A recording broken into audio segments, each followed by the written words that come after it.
You want to frame your ideal decision before you get to the actual decision making. In 2022, the world was sort of slowly emerging out of COVID.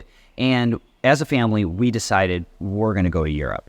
And so we're in this planning process and we're putting together like the trip to end all trips. We're doing all this great stuff.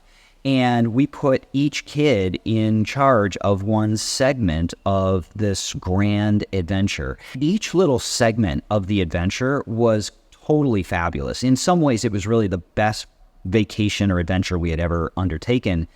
And yet it left us all so exhausted. It was hot, it was crowded, it was expensive. So many people sort of coming out of that COVID slumber wanted to celebrate and go to Europe. But when you put the trip together in its totality, it was extremely exhausting. We spent 108 days in Europe and we stayed at 45 different places. And I promise you, it's not as much fun as it sounds to stay in 45 places in 108 days in 13 countries. We should have known better with all of the traveling we do, but we got excited with all of the opportunities that we saw in front of us. So now what we do is we frame the overall decision. How many places are we willing to stay? Like, what's a range? What's the minimum number? What's the maximum number? What's the optimal number?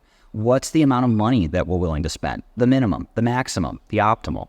And before we go about making the individual plans, hey, we're going to do X, Y, and Z, we're going to see how it lines up with that frame of what we decided an ideal trip looks like.